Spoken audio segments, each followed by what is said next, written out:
It's helping, tie it up.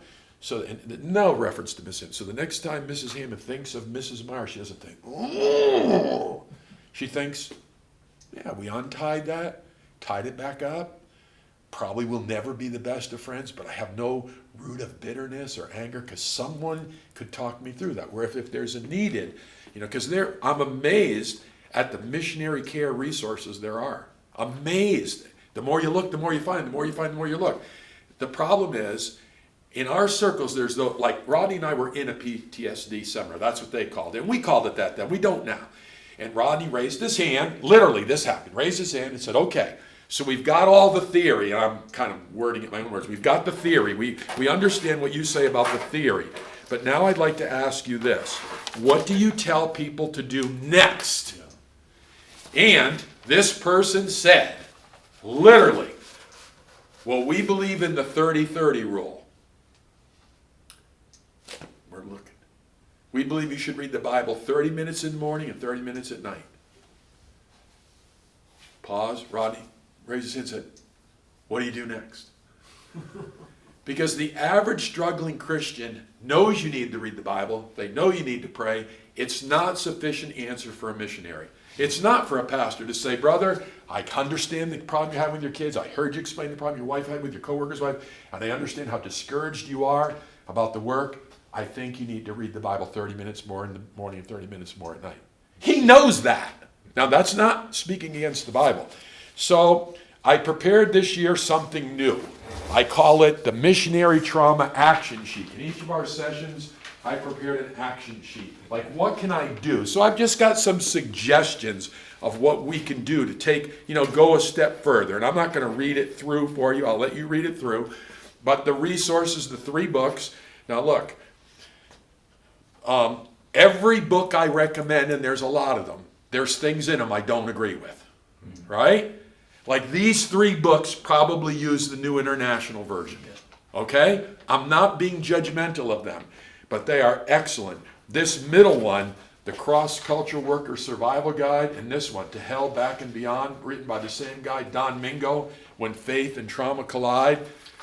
Those 2 books are, every pastor should have them and read them. Every pastor, and man, I'm not being, telling what every pastor should do. A pastor should have a supply of the Cross-Cultural Worker Survival Guide. It's about this big. It's not a huge book. And put it in the hand of every missionary who visits. Say, look, this is a gift. I don't agree with everything in it. I don't use the Bible version. Don Mingo uses it. And this guy spent like 27 years in South Africa. Has a story about, he calls it PTSD. Has a story about PTSD that if there's such a thing, it will curl your hair. It's shocking what he and his wife went through. Today, he and his wife do missionary care. And it's amazing. Today you can contact someone, right? In 2021, you can find somebody. So I was dealing with a lady whose husband was, this is being recorded. Anyway, I was dealing with a missionary who was having a traumatic event in their family.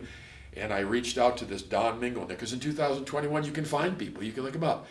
And this guy emails me back, texts me back, and says, Chris, call me. I'm thinking, when I was a kid, an author was like somewhere. I don't know where they are. They're in Authorville, Author Cyber. Call me. Can I call you and talk to you? And so I said, sure. I'm 62, but I'm really quite immature, really. And he said, I'll call you on Saturday. And I was nervous. He wrote those 2 books. And he called me and said, Chris, this is Don. I said, yeah, Don. This is me. If you could look at me, this is me. He said, quivery chin and all. Yeah, I thought, man. And I want to be careful what I say because he heard me speak about our burden for missionary care. He said, well, he let me just say it this way. He complimented our desire to help missionaries. I'll just say it that way. But man, he's a real guy who's got a real story, who's been really damaged. And I'll just conclude with this. It's probably in the notes. The rest of the outline is there. He was talking to a pastor, and the pastor said to him, Don, let me just tell you a little something, buddy. I do not support losers.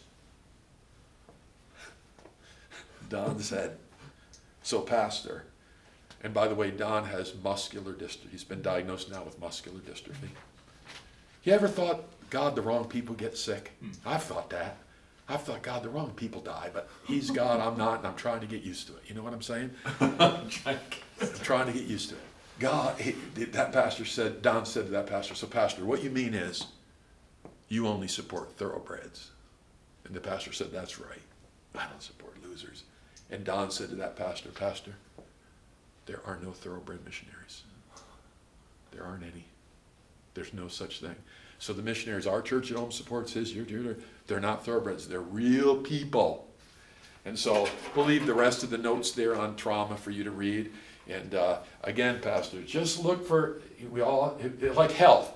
Who goes from terribly unhealthy to healthy in like 4 minutes because they went to some seminar? Right. We pick out a little thing and say, God, help me make a little improvement. And we're never going to get there, but I'm going to get better. I'm going to do a little bit. I'm going to do a little bit better.